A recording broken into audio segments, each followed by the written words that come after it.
ये है दुनिया का सबसे बड़ा द्वीप और इस अलग थलग और नामुमकिन पहुंच वाले महाद्वीप में है एक खास जंगल। ये जंगल पनपता है प्रशांत महासागर और समुद्र में से उगते से लगते पहाड़ों से हासिल नमी से, जो जैसे ऊपर मौजूद बादलों से टकराते हैं। ये पुराने जंगल समय की शुरुआत से ही नामुमकिन पहुंच वाले रहे हैं और इन्होंने एक अनोखे माइक्रोकॉस्म को जन्म दिया है।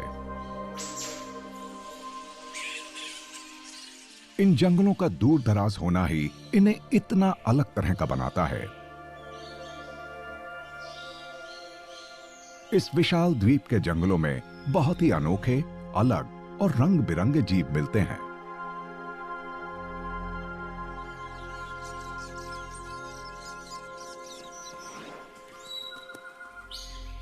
ऑस्ट्रेलिया करीब 2 सदियों पहले तक बाकी दुनिया के लिए अनजान ही था। एक ऐसी रहस्यमय जगह जहां आज भी खोजे जाने के लिए बहुत कुछ है।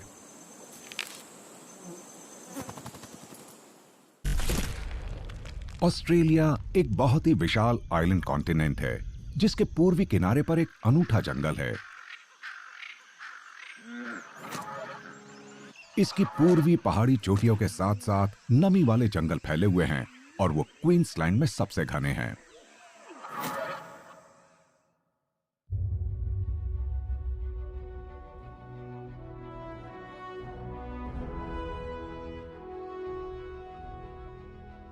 ऑस्ट्रेलिया का रेन फॉरेस्ट हमारे ग्रह के सबसे पुराने और सबसे अनोखे वर्षा वनों में से एक है।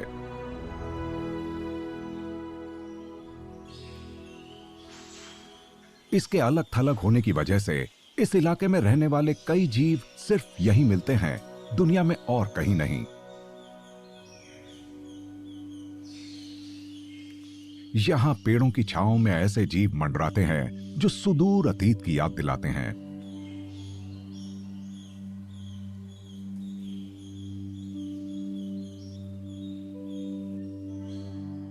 यहां पेड़ों में बहुत ही प्राचीन जीवों के अवशेष छिपे मिलते हैं।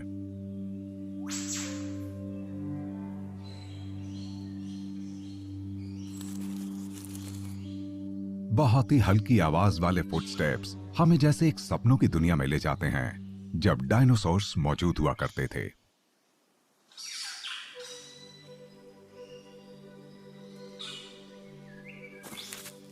और हालांकि यहां आज जिंदा डायनासोर्स तो मौजूद नहीं है, लेकिन ऐसे कई पेड़ पौधे जरूर फल फूल रहे हैं जो उनके साथ करीब 13 करोड़ साल पहले हुआ करते थे।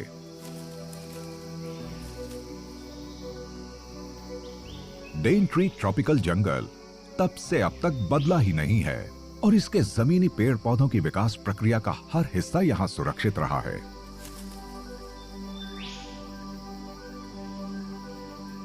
यहां हमारे ग्रह के जीवों के लिविंग फॉसिल्स में से एक का सबसे कंप्लीट रिकॉर्ड आज भी मौजूद है। इसका इतिहास पुराना है, तो इस जंगल ने यहां के जीवों को यह सीखने के लिए भरपूर समय दिया है कि सभी स्तरों पर और अलग अलग तरीकों से कैसे इसका इस्तेमाल किया जाए।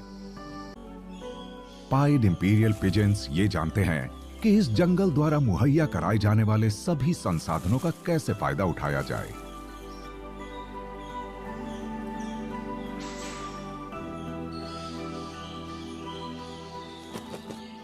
ब्रीडिंग के सीजन में ये साइज और मोटाई के हिसाब से टहनियों को इकट्ठा करते हैं और इनके जरिए ये पेड़ पौधों के अनोखे हिस्सों में अपने सीधे साधे घोंसले बनाते हैं।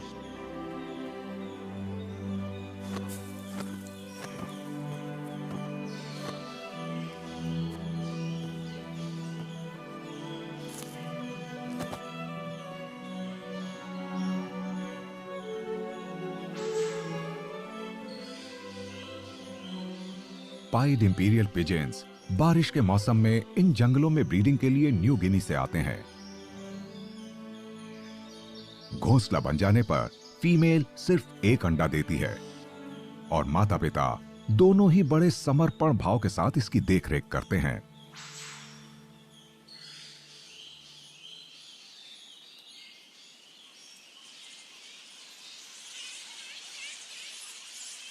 ऑस्ट्रेलिया का जंगल एक ऐसा इकोसिस्टम है जिसमें अवसरों की कोई कमी नहीं और जहां पेड़ पौधों और जानवरों के जीवन आपस में बड़े करीब से जुड़े हुए हैं। इन पेड़ों की सबसे ऊंची डालियां इनके लिए आशियाना साबित होती हैं। लिटिल रेड फ्लाइंग फॉक्सेस की कॉलोनीज में जंगल के पेड़ों की फुनगियों पर हजारों फ्लाइंग फॉक्सेस होते हैं। दिन के दौरान ये या तो झपकी लेते हैं या मादाएं अपने बच्चों को दूध पिलाती हैं। ये बच्चे कई हफ्ते तक अपनी मां के शरीर से चिपके रहते हैं। इन बच्चों की जिंदगी अपनी मां से चिपटे रहने पर निर्भर करती है। अगर ये यहां से गिर गए तो जान जानी तय है।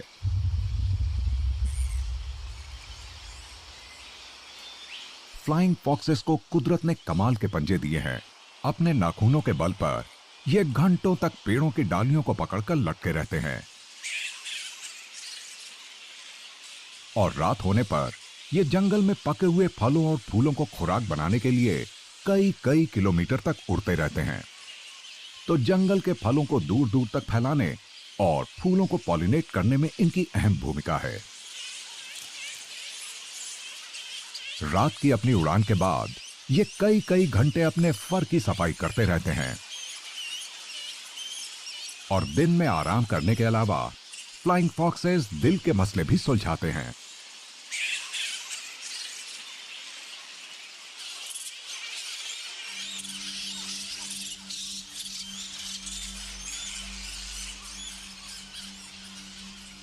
इन विशाल चमगादड़ों के मिलन का तरीका थोड़ा हिंसक होता है। इसमें मेल मेटिंग के दौरान फीमेल को कसकर पकड़ लेता है।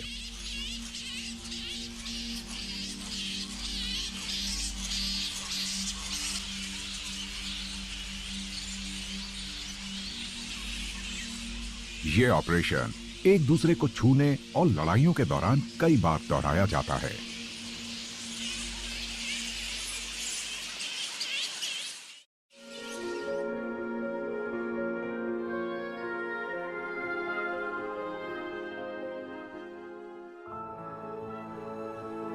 फ्लाइंग फॉक्स की कॉलोनी की गहमा गहमी से दूर दूसरी डालियों का इस्तेमाल आराम के लिए नहीं बल्कि डिस्प्ले के लिए किया जाता है।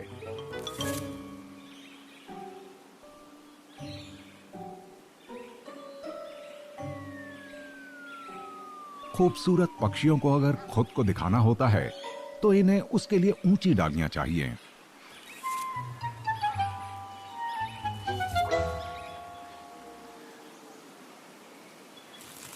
फीमेल्स को आकर्षित करने के लिए मेल विक्टोरियाज राइफल बर्ड्स अपने इलाके में कुछ बढ़िया जगहों पर आते जाते रहते हैं जहां वो आसानी से दिख सकें। कम उम्र वाले पक्षी अपने से बड़ी उम्र के उस्तादों वाली जगह पर प्रैक्टिस करते हैं। ये बार बार अपने कोर्टशिप डांस का रिहर्सल करते हैं, एक दूसरे के साथ मुकाबला करते हैं।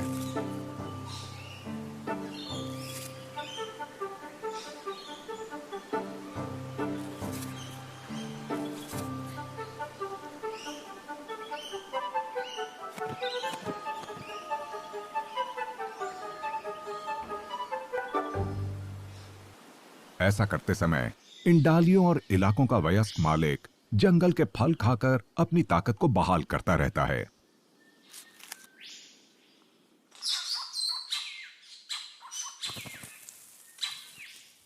लेकिन इसकी कुछ पसंदीदा जगहें हैं और ये हर समय डांस कर रहे युवा उम्मीदवारों पर नजर रखता है। और अब वक्त आ गया है हिसाब किताब चुकता करने का। ये दिलकश मेल एकदम बढ़िया हालत में है और ये दिखाता है कि यहां किसका राज चलता है।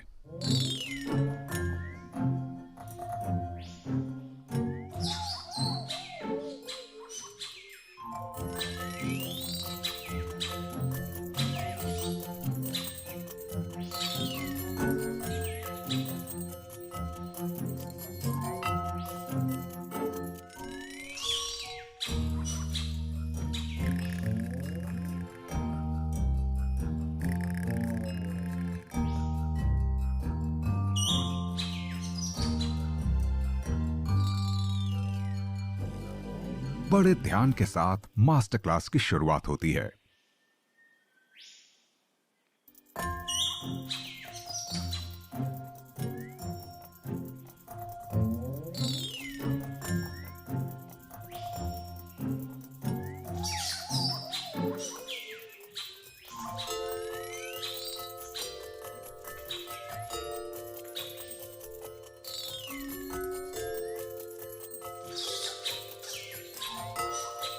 अपनी कमाल की कोरियोग्राफी और अपने पंखों के चटक रंगों की वजह से इस पर सबकी नजर जाती है।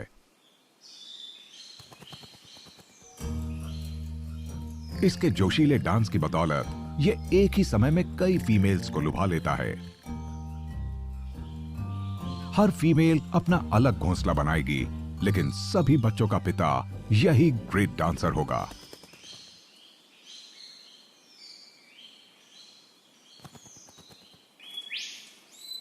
हालांकि वजन और फुर्ती के हिसाब से ये एक ही जंगल को शेयर करते हैं, लेकिन कैसोवरीज राइफल बर्ड के मुकाबले एकदम अलग हैं। ये बड़े पक्षी हमलावर तेवर के लिए जाने जाते हैं। कैसोवरी के पंजे के बीच में चाकू जैसा तेज नाखून होता है और एक किक में ही ये किसी शिकारी की जान ले सकती है।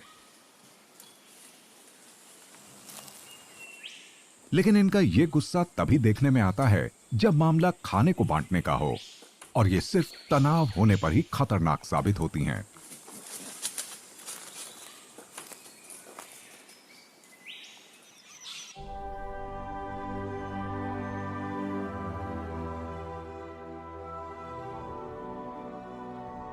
इन पेड़ों पर खुराक इतनी ज्यादा है कि यहां के कुछ जमीनी जानवरों ने इन पर चढ़ना सीख लिया है।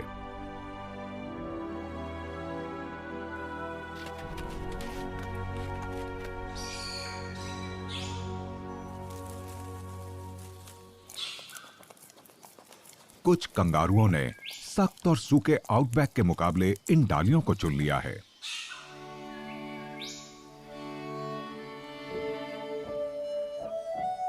इन ट्री कैंगरूज के बच्चे 2 साल तक अपनी मां के साथ रहते हैं और उसके बाद ही जंगल में पेड़ों की डालियों पर अकेले रहने की हिम्मत जुटाते हैं।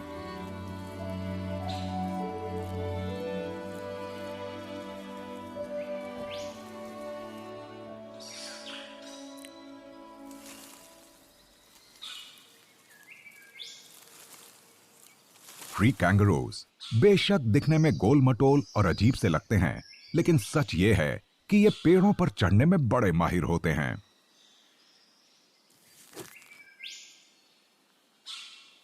अपनी लंबी पूंछ के जरिए ये संतुलन बनाए रखते हैं और विकास प्रक्रिया ने इनके अगले पंजों की जकड़ बहुत ही मजबूत बना दी है। इनकी ये सुस्ती इनकी खुराक का नतीजा है, जिसमें पूरी तरह पत्तियां ही होती हैं और उनमें कैलोरी नहीं होती। तो ट्री कैंगरूज अपनी ऊर्जा को बहुत सोच समझकर खर्च करते हैं।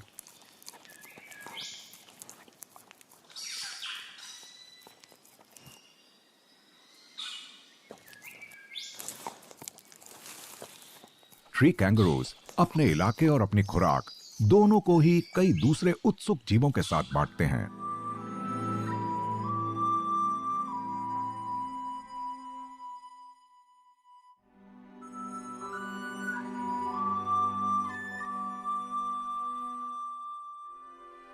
पॉसम्स जैसे जंगल के कुछ पत्तियां खाने वाले जीव सिर्फ रात में ही अपना पेट भरने के लिए निकलते हैं, तो दिन में ये पेड़ों की डालियों में सोते रहते हैं।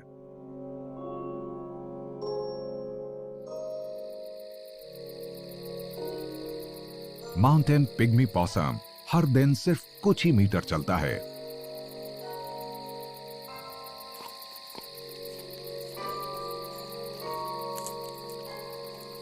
अगर भरपेट लजीज पत्तियां खाने को मिल जाए और वो भी आपके बिस्तर के नजदीक, तो भला ज्यादा मेहनत करने की क्या जरूरत है।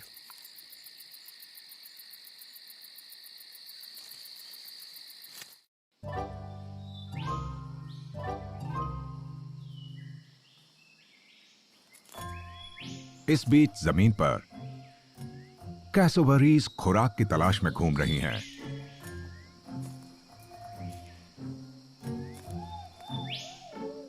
ये पेड़ों से गिरने वाले फलों को इकट्ठा करती हैं और 70 से ज्यादा पौधों के फलों को खाती देखी गई हैं।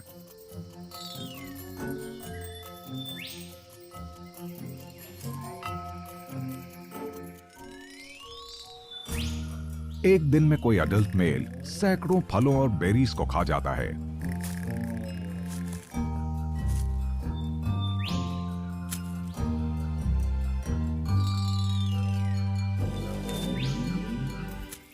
लेकिन बीजों के लिए कैसोवरीज का ये पेटूपन इनका अंत नहीं है। ज्यादातर बीज कैसोवरीज के पेट से ज्यों के त्यों बाहर निकल आते हैं। सच ये है कि किसी बड़े पक्षी के पेट से बीजों का इस तरह निकलना बीजों के सक्रिय होने के लिए जरूरी है। उनमें से तभी अंकुर फूट पाते हैं। तो जब कैसोवरीज अपने इलाकों से फलों को खाते पीते और मल करते हुए गुजरती हैं, तो वो जहां ये फल मिले थे वहां से कम 800 मीटर दूर तक उन्हें ले जाते हैं। पत्तियों के ढेरों पर पड़े पेड़ों के सड़ते हुए पुराने तने आशियाने बन गए हैं और इन घरों की भारी मांग है।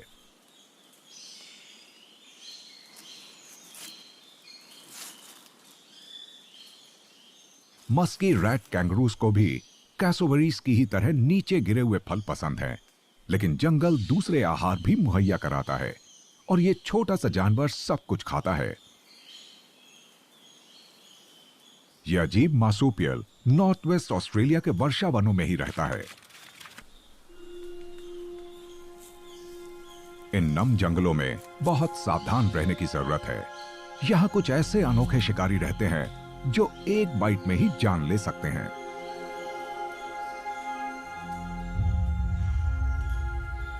टाइगर क्वॉल सब कुछ खाने वाला मार्सुपियल है और यह बहुत ही खतरनाक होता है। रैट कैंगरूज की ही तरह ये भी रहने के लिए पुराने पेड़ों को इस्तेमाल करते हैं।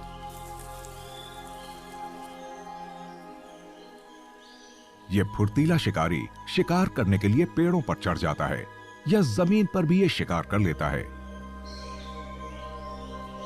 इसकी खुराक में पक्षी, रेप्टाइल्स और दूसरे मैमल्स शामिल हैं, जैसे कि रैट कैंगरूज। ये तो कीड़ों से भी अपना पेट भर लेता है।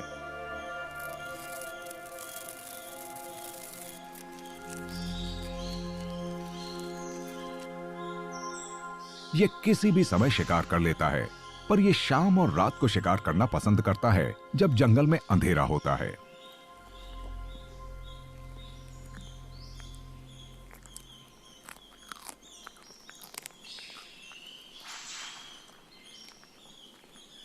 टाइगर क्वॉल की बाइट दुनिया की सबसे दमदार बाइट्स में से एक होती है। यह तो अपने शिकार की सबसे सख्त हड्डियों को भी कुचल देता है।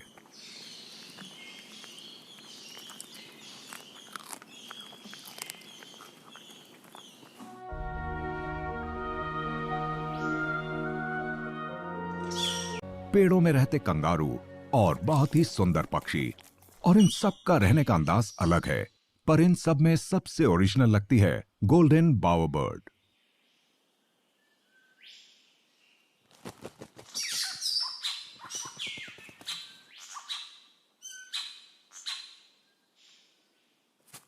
ये पक्षी जंगल के इस थिएटर में अपना मंच खुद ही बनाते हैं। मेल्स आसपास रहने वाली फीमेल्स को लुभाने के लिए बहुत कमाल की कलाकारी करते हैं।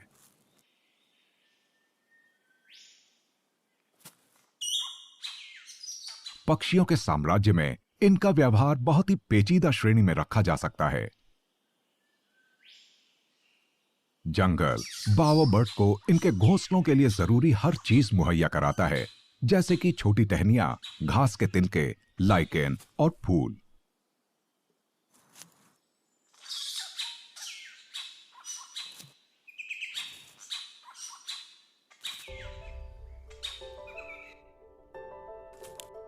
गोल्डन बावरबर्ड जानती हैं कि कोई खूबसूरत चीज बनाने में समय लगता है, तो हर फैसला सोच विचार करने के बाद ही लिया जाता है।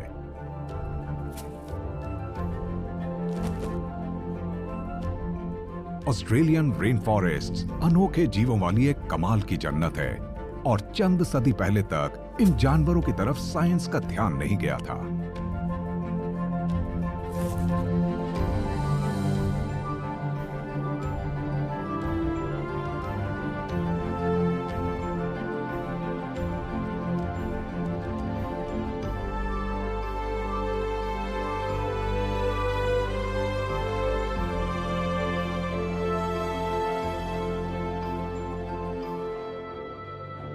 ऑस्ट्रेलियन रेन फॉरेस्ट के एक छोटे से हिस्से में, जो इसके कुल इलाके का सिर्फ 0.2% है, इस महाद्वीप के जीवों और पेड़ पौधों की सबसे ज्यादा विविधता पाई जाती है।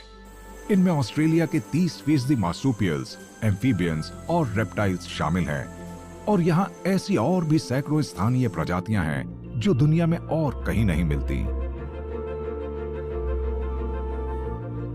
ऑस्ट्रेलिया के ट्रॉपिकल रेन फॉरेस्ट के पेड़ पौधे और जानवर कुदरत के अनोखे डिजाइन और विचित्र चीजें हैं, जो उस जंगल के ऐसे जरूरी पहलू हैं जो पिछले 13 करोड़ साल में शायद ही बदले हों।